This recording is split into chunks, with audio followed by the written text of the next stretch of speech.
Hi, good afternoon, everyone. Thank you for coming to our part three here of our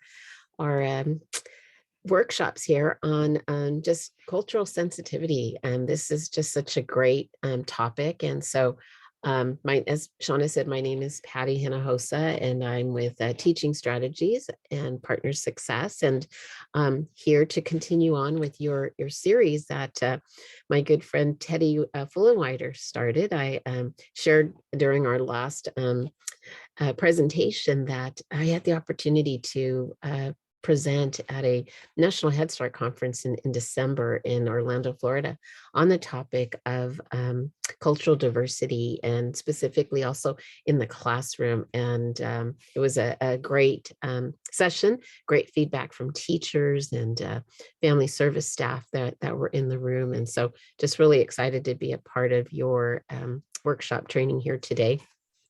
I'd like our workshop to be interactive. So if you have any comments, you have any questions, and most of all, because you are line staff, I know that you have some great examples of what you've seen in the classroom, what you've observed, maybe some thoughts that you've had. This is a safe space. So I want us to be able to just learn from one another as we continue on with this series. How's everybody feeling today? Feel free to use the chat box or feel free to unmute yourself. Midweek this morning, I shared with someone, yay, hands up emoji. We made it to the midweek.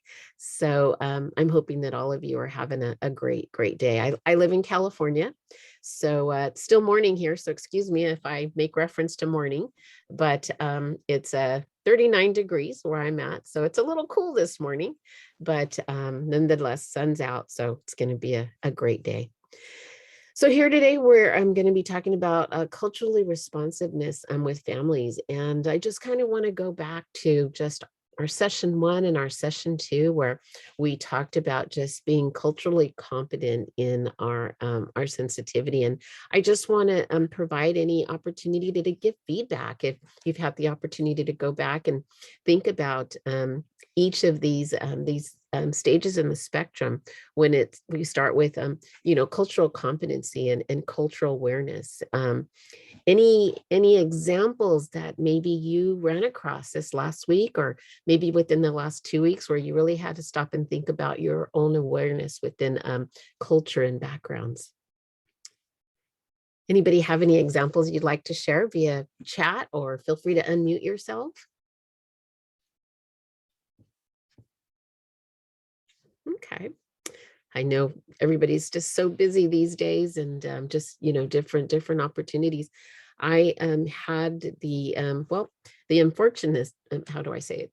It was kind of unfortunate, yes, that I had my dad that was admitted to the hospital last week, and as he was in the hospital, um, this kind of resonated with what he was going through, because as we were talking on the phone, he was sharing with me just the different doctors that were coming into the room, and not number one, not being able to really understand their accent, as they spoke with him, but also just I found like he was just kind of making judgment on a persona, just with what he saw. And so I had to really go back to him and just let him know that, he needed to understand more about where his doctor was from. He needed to give him the chance to really explain, what was going on. And so it brought me back to just being, again, culturally competent. And he'll be being released this week from the hospital. But, I look forward to going through this whole spectrum with him and really just talking to him about his own cultural sensitivity as well. Next, which leads right into that cultural sensitivity, is just understanding those differences. And how do you understand those differences? How do you take yourself out of the box to really understand where the culture is from another person, and just really seeing the positive in that? I see the positive, and I'm excited to be able to share with my dad, just to be able to see the learning that took place from that hospital visit. But anybody else have any examples of having that experience this week, whether it be with awareness, sensitivity, competence, or even humility? I can share. I really am catching myself lately. Just I don't feel like I have biases, but sometimes the words coming out of my mouth can sound like I have a bias. So then I have to check myself and say, okay, do I really have a bias, or is it just I'm not cautious with what I'm saying and making sure I'm culturally relevant? So just kind of, I catch myself every now and then, and I know I've caught myself a couple times this week with those kind of things. Right, right. Thank you for sharing, Saffron. I think it's I'm excited to hear that because we then can catch ourselves and just kind of think about where are we at on this spectrum if we really want to move towards being culturally competent. This is just a great check-in spectrum, and that's why I bring it back here for our third workshop today, because it is an opportunity just to kind of check in and how to help us to grow, to go to that next level. I see a comment in our chat box, and oh, great. Thanks, Penny. Penny shared, I had one example this week. My Ukrainian mom is always late dropping off. I've talked with her many times about why it's important to be on time, especially since she's coming in when I lay the baby down. Finally, yesterday, she and I had a conversation, and she explained to me that in Ukraine, they don't go to work before 9 a.m. How nice that would be if we did that here. Hopefully they will adapt soon. Awesome opportunity for you to be able to learn, and not pass that judgment. So, I can imagine just, there would be many reasons why I would think why the parent was coming in late, but for you to be able to find out what practices are, her own practices as well at home. That's a great, great example there, Penny. Anyone else have any experience this week as you're working with families, working with children? Okay. And then lastly on our spectrum here was just getting to that cultural humility. Just as we're seeing, and it's exciting to see that it is going to require lifelong learning and just that, again, that critical self-reflection. So I hope you'll keep this cultural competency spectrum bar handy and available to you so that you can always come back to be able to see where you're at this week or on that certain day with being culturally competent. So next, what I want to do, is we're going to go into the topic of incorporating cultural wealth of families. And I want to provide you today just some recommendations. I've got 5 recommendations here to get you on the road to strong family partnerships. And so I'm excited to hopefully hear from you. Again, I want to reiterate, this is a safe place. I want to learn from you. I've also been a past teacher in a preschool Head Start classroom and working with families, and just want to hear different examples of how you've incorporated cultural wealth. So one of our first recommendations here is, of course, we want to recognize that all families have strengths. It's not enough just to be able to share with others. My families have strengths. Of course, they have strengths, but how do we find out what those strengths are? Each child and family has unique strengths that can be the foundation of our discussions. And so I want to just kind of open the floor to all of you. Can you share with me, how do you find out the strengths of your families, just as you are introduced, as a family is introduced to your classroom for the year?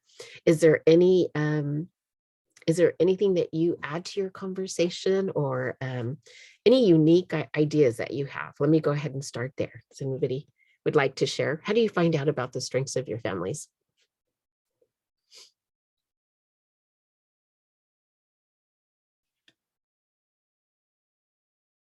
Is it part of your, how do I want to say this? Is it in just kind of trying to understand those strengths? Are there opportunities where you're able to, I'm sorry, I'm not thinking right here. I can't explain it. But anyways, let me go ahead and go this route here.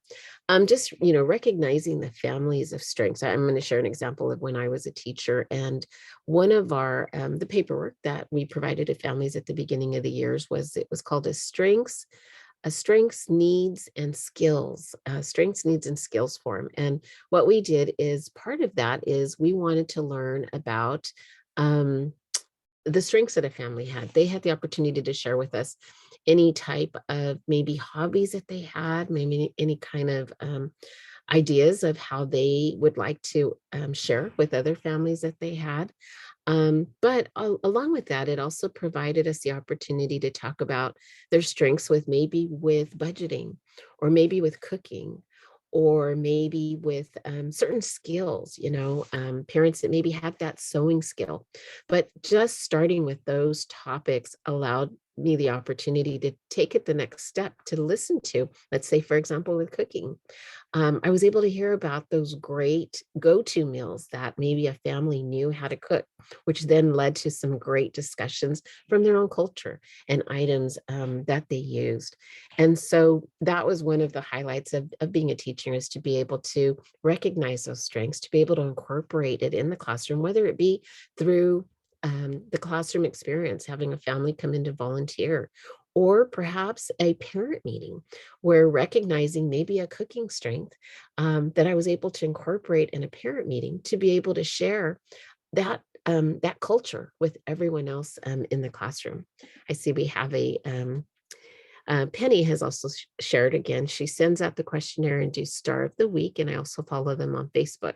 Oh, so I know their interest in jobs as well. Oh, what a great way also for you to have that ability, Penny, to see culture in action, to be able to see what's taking place within their own home. So, first step recommendation is to recognize again that all your families have strengths. If you're looking for ways to incorporate in your own work with families, or if you're working in a classroom, continue just to delve into how you can continue to capture that information. It's not only a great way for you to incorporate that in your classrooms, but it's a great way for you to just truly learn about the strengths that families have. All righty, let me go ahead. Oh, let me see. I see another comment here. Um, Penny shared, I did ask my Ukrainian mom if she could do a video of some words in Ukrainian, or even just counting to 10. She didn't seem like she was comfortable with that, but I'm hoping she'll eventually choose to share her language with us. I only know 2 words. Da is yes, and Dobra is goodwill. Awesome, awesome, Penny. That reminds me of a time when I was in a classroom and I had a parent who spoke the language Farsi, and the child spoke Farsi as well, but I wasn't familiar with the language of Farsi. Um, I was able to also gather just simple words that I could incorporate as a teacher in my classroom. Good morning, just those basic words that I could just kind of introduce to children in English and then the other language as well. So, and at the same time, I saw that it really helped my child in the classroom to feel more comfortable hearing their home language as well. So, awesome, awesome example. Thank you for sharing that. Oops, I want to share this next video with you. Well, for me, I want my kids to have equity. I want them to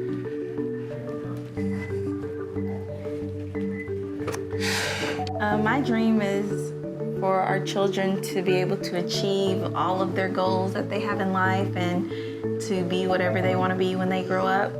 Los sueños que yo tengo para Enrique o para mis otros hijos en el futuro es simplemente terminar su escuela, tener una carrera y ser una persona feliz en el futuro, que disfrute lo que haga, sea lo que sea, y creo que eso es todo.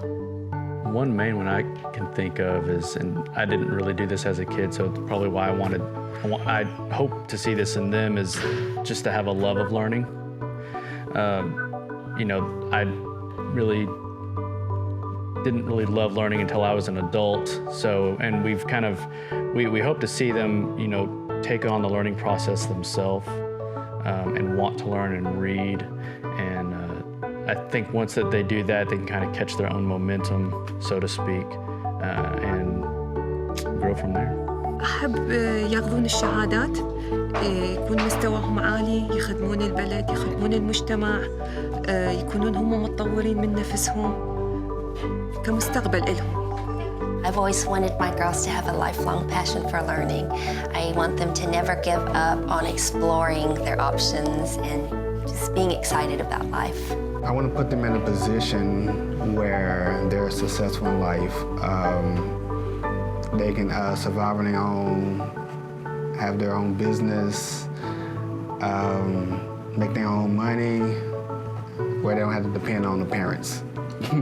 I think my biggest dream for them is that they will always have hope and believe in themselves.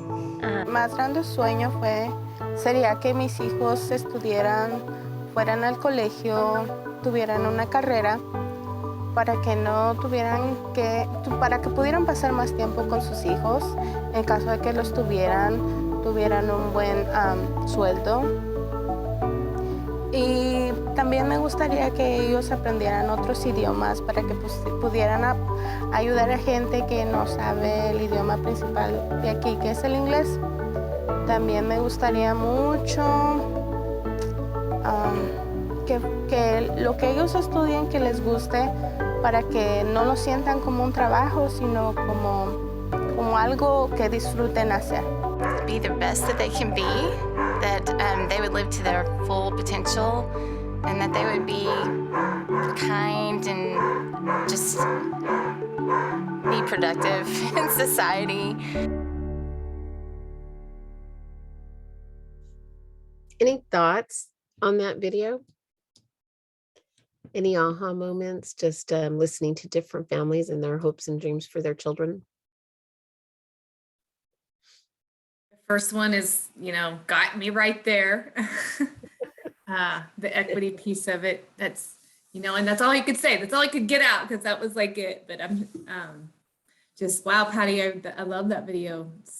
There's so much in that. There's so much. Where do you start? I mean, I think the first one is just what comes to my mind, but that I think as parents, we all have hopes and dreams. So that we always have to remember that no matter what our culture or what our experiences are, that as parents, I think we all share that commonality among us all, the hopes and dreams of our kids. Right. Thank you for sharing, Shauna. And I concur with everything that you're saying. I think it's just, it's beautiful how that video was created with different families and having that opportunity where they could share freely their hopes and dreams. And as a home daycare provider or a teacher, family service worker, being able to hear that and being able to support them as their network, throughout the year. Any other comments? I see we've got a couple of comments in the chat box. Penny has shared, I thought it was interesting how many had to do with education, right? I also liked how the one family, the girls smiled at mom the whole time. Adoration. Yes. You're absolutely right. And, I worked with many families as well that, starting preschool, they would say, I want to help to get my child not only ready for preschool, but kindergarten, but I want to have them get ready for college. And so that was exciting to hear, and just to be able to navigate through family goals with families and talk about those types of things. So thank you. Any other comments, feedback? I hope you enjoyed that video. I always enjoy sharing that video. So second recommendation here in implementing cultural wealth in the classroom is believing families are the first and foremost important teachers of their children. We know that families are the most important constant in their children's lives. And children's healthy development relies on sensitive and nurturing interactions within the family and community.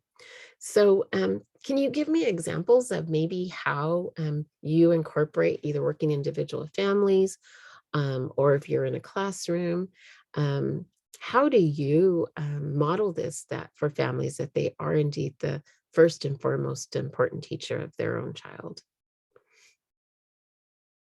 Anything with your beginning discussions with families?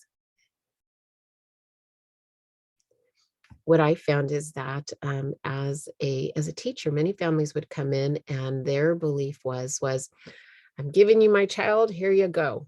You are the teacher. And I really had to set the premise to let them know that we are partners.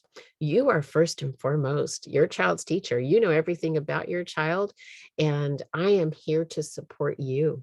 And that was one of the great ways that I could just start off that beginning of the school year to let families know how important it was that I needed to learn from the parent. I needed to learn how their child learned best. I needed to learn what makes their child happy, what makes their child sad, because again, that showed and modeled that, mom and dad, you are indeed the most important teacher of your child. So I just believe that, the second recommendation in incorporating that cultural wealth is to recognize that, the opportunity to receive that feedback. And again, just to continue to try to implement that in anything that you could do in your classrooms.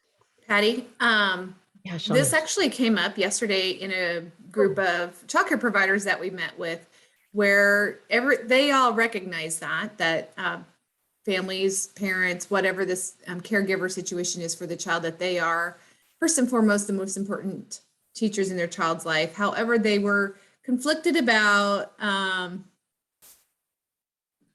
what's appropriate and not appropriate, and how to have that conversation with the caregiver, such as, we don't do screen time at our facilities, or phones or tablets or whatever. But we know when children are going home that they're spending lots of times in front of the screen. And how do they have that conversation with parents of, yes, they want to recognize for sure that they are the first and most important teacher of their life, but then they were conflicted about, but I think some of the practices they do are not always appropriate. And this being walking that fine line, I guess. Am I making any sense? You sure are. I think that just listening to you, I was thinking of an example as well. But let me go ahead and share with you just my thoughts, and as a past teacher, on how I handled that. And I think it's wonderful when families can share, what their beliefs are, and say, for example, screen time, as you shared. I know that it gave me the opportunity to provide any type of information or resources that supported why perhaps maybe a certain amount of screen time was valuable, or how it could help. I think basically just being able to provide that information to families. I think that, there's many times a family may come in because it's something that their family did, or something that they're used to. So I would recommend that maybe just to provide just some information, see if the family's open to hearing about, on the topic of screen time and the pros and cons, and providing families just that information as to how the classroom operates, or your individual childcare operates. But I think through that discussion, it may open the door to learning more about how you can maybe even come to a balance of how you can incorporate in your classroom. I was thinking particularly about an incident, well, not an incident, but an example when I was a preschool teacher. You have your dramatic play, and I had a single father that had come in one day. He was raising his children, but I had his 3-year-old in my classroom, and he said, Miss Patty, when I come into the classroom, I don't want to see my son wearing a dress. I don't want to see him wearing any of those dramatic play clothes that you have there. And I was able to have that opportunity to speak with him and just share with him that not only is the dramatic play about adding or children having the opportunity to wear clothes, but it gave his child the opportunity to learn how to be a supporter in a family with cooking. And I just really try to give him more of the aspect of what his child was learning in that area. But of course, you're always going to be able to, and I think it's great when families can advocate and share their beliefs. But I think it's just coming to providing them more information, but then also how can you come to that balance. I hope that helps, Shauna. We have a comment here with Penny, and Penny, you shared, let's see.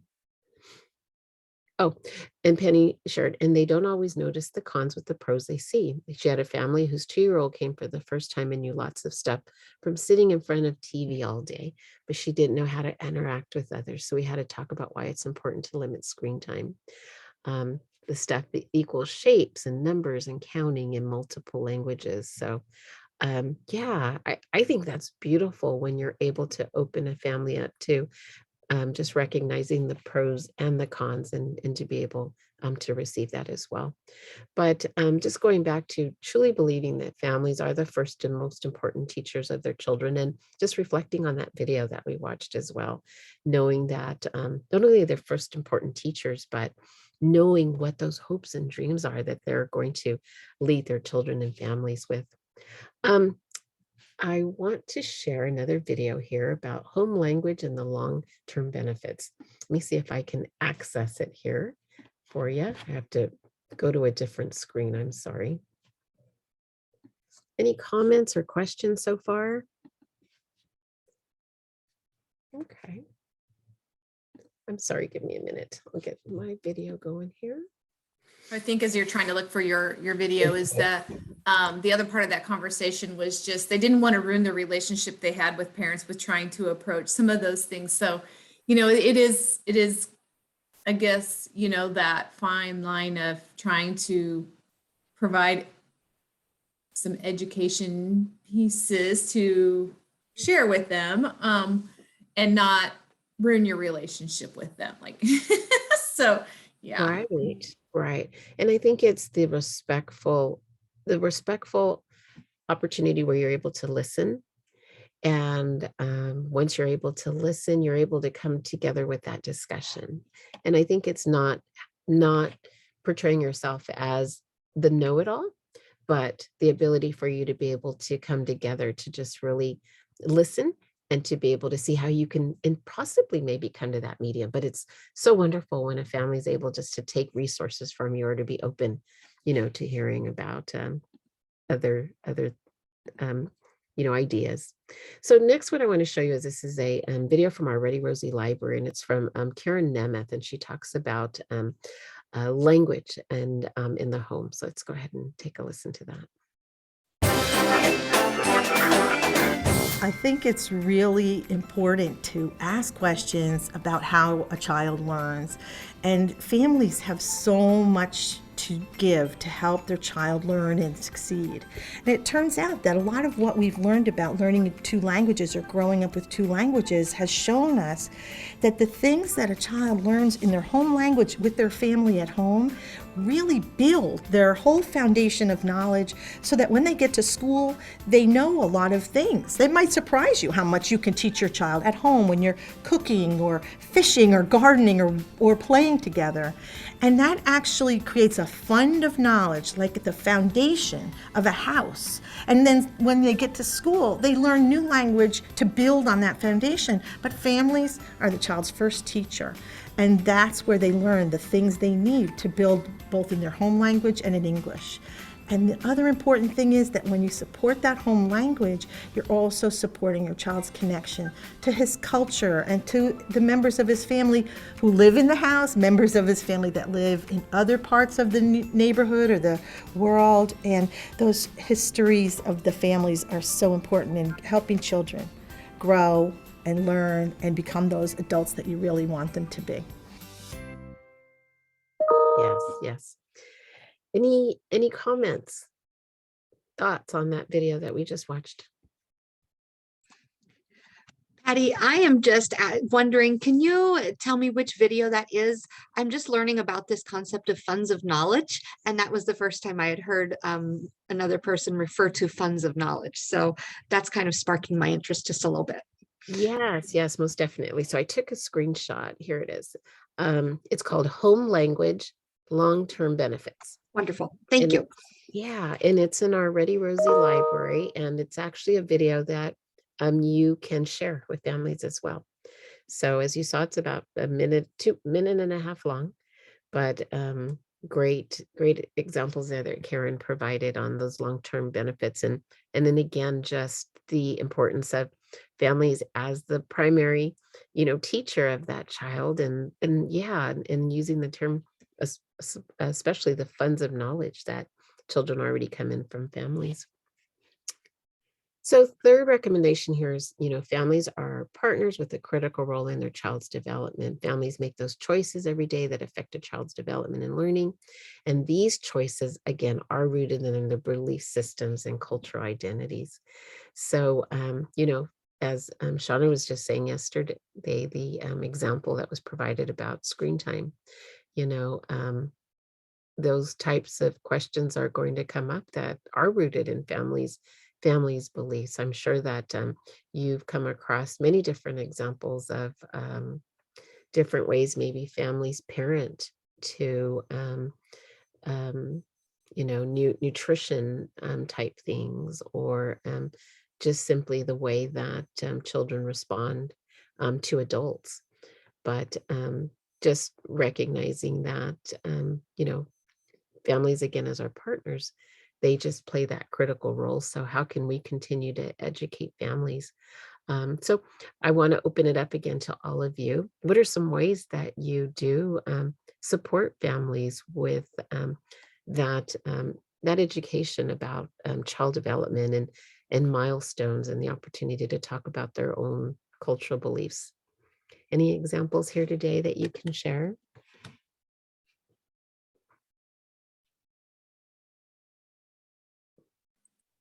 Okay. I'm not going to share an example, but I do want to plug a little bit more on the Ready Rosie platform. The developmental milestones that are on there that were, they're the CDC developmental milestone checklist that our UNL Monroe Meyer research student put together with those Ready Rosie videos. So those of you who are part of the Step Up to Quality process and you're looking at family engagement, you're also looking at how you track development and how you have those conversations with parents. If you're using those developmental milestones, which are in English and in Spanish, I would encourage you to go to the Ready Rosie platform and check out the videos that are matched up with that. That might help with some of your partnerships and especially if you are doing Step Up to Quality with your family engagement piece. And Saffron, I don't know, as a coach, if there's anything you want to add about that part of it, but just looking at the names that are on here, I believe family engagement and families being partners in some of this is, I know, being implemented already in a few places. Yeah, what I can say is there are even some additional changes coming down through Step Up to Quality 2.0. Probably later on this year is when we're learning, and there's even more of an emphasis on that family engagement and showing how you're providing family engagement. So using Ready Rosie and those CDC milestones definitely can be a way to show that not only do you have the family engagement, but you're tracking children's benchmarks and milestones. So I really like to encourage my coachees to use both of them in tandem if they have access to Ready Rosie. I think it works really well together. Great. Thank you. Thank you, Shauna, for that reminder. I see here that Penny has shared as well, allowing children to make all of the choices is another one I had to learn to deal with. Some parents will stand outside the car waiting until the child is ready to come out. So that's great. Families are supportive in that, continuing just to support that curiosity and what's taking place with all the learning opportunities that you're providing. Next, number 4, families have expertise about their child and their family.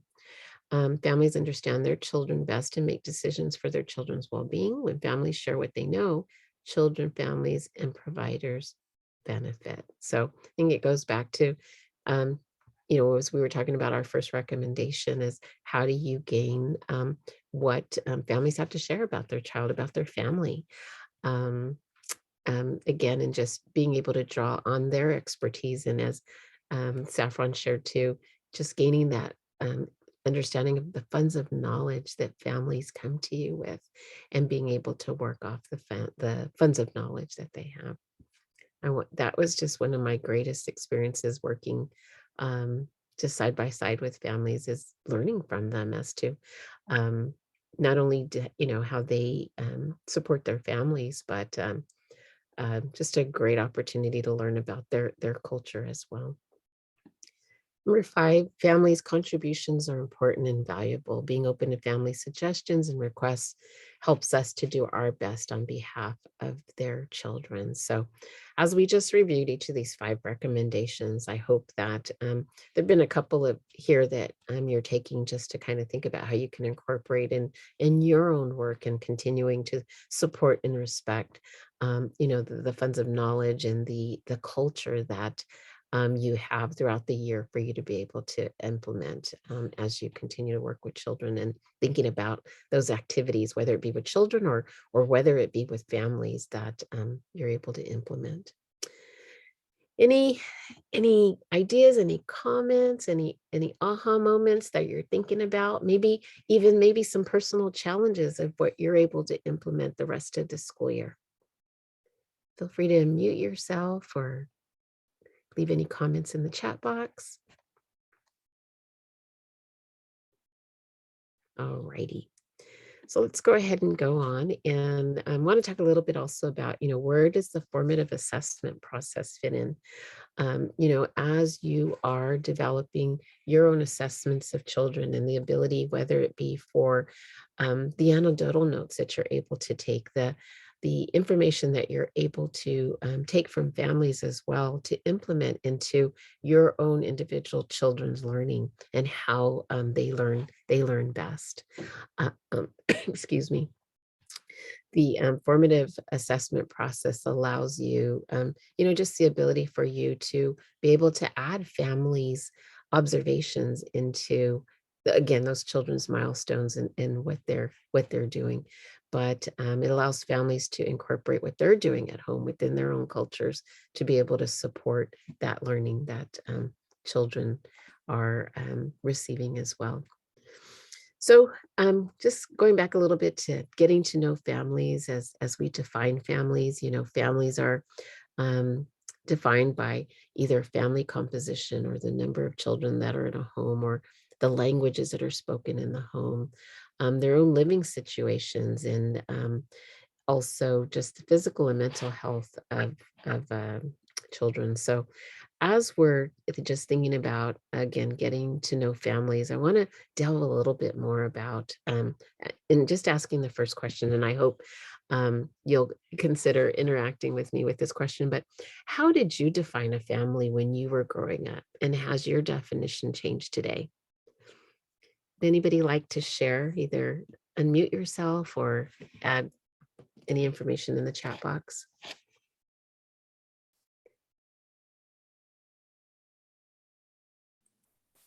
Well, when I was growing up, I would say, just when I think back of kids I went to school with and what most of my experiences were, is a family was both 2 adults with children in the household, usually.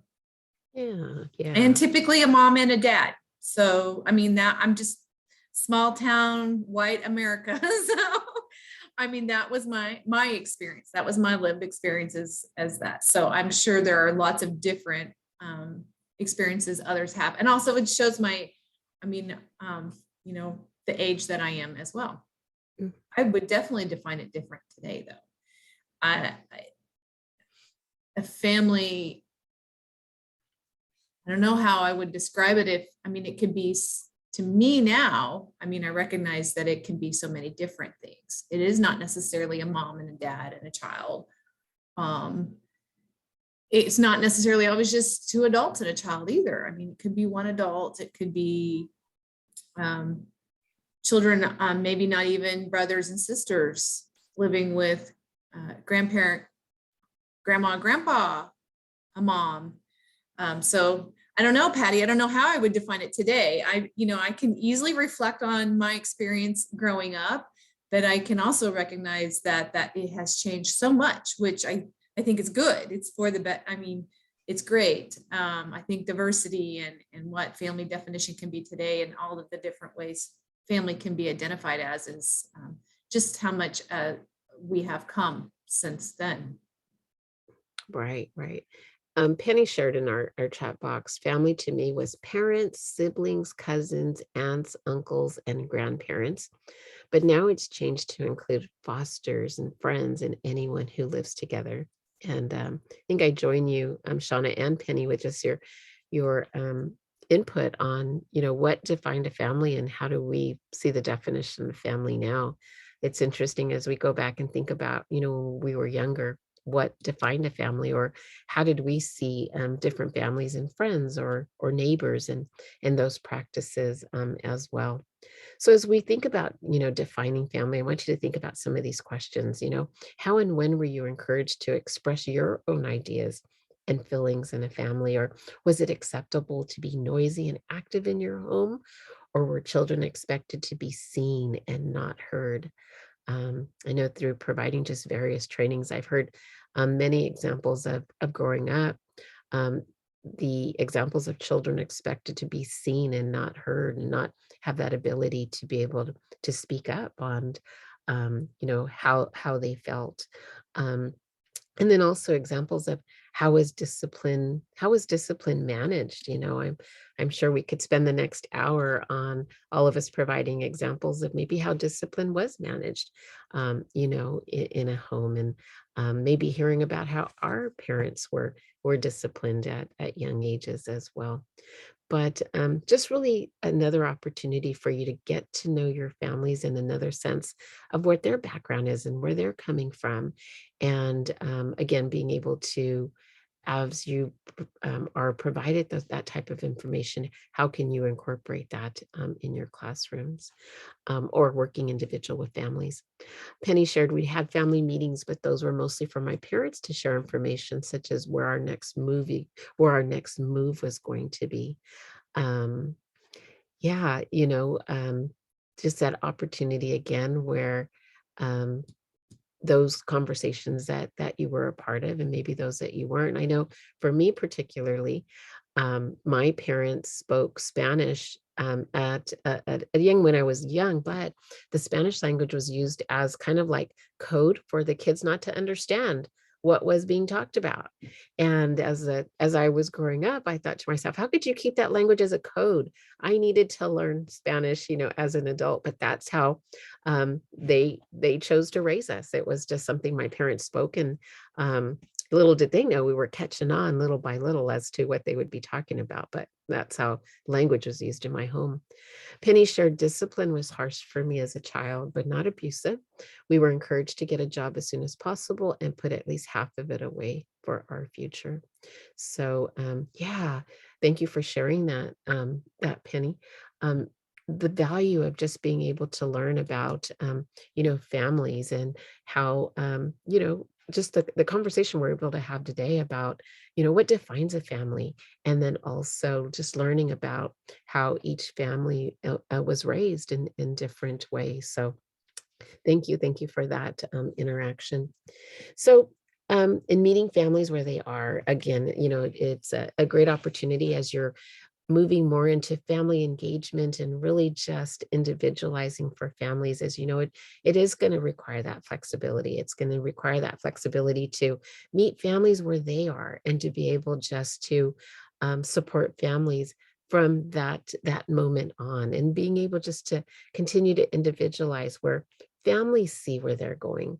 I think sometimes I've worked with staff in the past where they feel they know what's best for families, but that's not the case. To truly support that partnership and being able to support individually in that families, you want to see where they're at that point, and just to continue on to support them with their goals. Looking at families as observers, and taking in what their own observations are, or what they're seeing, being able to capture those anecdotals. Here, these are just some suggestions to provide to families to incorporate into your own work with children, as some suggestions such as what the child does and what they like to do, or what their children says, how the child communicates. Those gestures can just be a great way to understand if a child is as upset or hungry or mad, or maybe there's just that monotone look. There's not any type of gesture at all. What a great way for you to be able to collect that information from families. How the child responds to what others do and say, and how the child uses toys and other objects and participates in games. So just a great way for you to be able to capture more information from families. Next, let's go ahead and go to our next slide here. Just some questions that you're able to ask families as well. What is my child able to do? Have I noticed the same behavior before? Was there anything different? What did my child like to do then? Did my child like the experience? Again, just some great ways for you to be able to capture information from families to be able to incorporate into your own observations, your assessments, your works. But a great way, again, to be able to capture that information from families. So here, lastly, is just supporting relationships and learning through play. And just what a great opportunity for all of you to have access to Ready Rosie, for you to be able to have access to be able to share some fun-based play activities that you're able to share with families. And I think just within these past 2 years, it's just been a great way to incorporate some fun, in families' lives through these activities. So through Ready Rosie, or even offering those play-based opportunities, is, children can make choices, they can make decisions. Families and children can solve problems together, they can interact with one another. That interaction, those positive child-parent relationships that are taking place. The opportunity to see learning as fun. Looking at culture and maybe taking a look at, I can use, for example, for me, growing up as a young child, learning wasn't fun because my parents, they incorporated that there was a certain amount of homework time. And even though I may have been tired and I wasn't ready for homework time, that 3 to 4 p.m. slot was homework time. So it wasn't fun, but having that opportunity where you can incorporate and provide families those examples of how they can incorporate fun. You may work with families that have that same philosophy where there's a specific homework time, but I think again, I have to revert back to Ready Rosie, as we provided some great examples of how to make every moment a learning moment, a fun learning moment that families can incorporate. And then also, play offers the ability to feel capable and competent and successful, with the opportunity to show families your funds of knowledge are really a support to your family, and I'm here to continue to support you. And then not only that, but, fun-based play also offers the ability to build skills in all areas of development and learning. So just incorporating everything that you're able to learn from families, taking a look at continuing to support reviewing the spectrum of cultural competency, and most of all, just the excitement of being able to capture that information from families that you can inform your lesson plans, or can inform family engagement events. So whether it be parent meetings, or hopefully we'll see the time where parents can come back in and volunteer and share their expertise as well. So any comments, any ideas, any thoughts?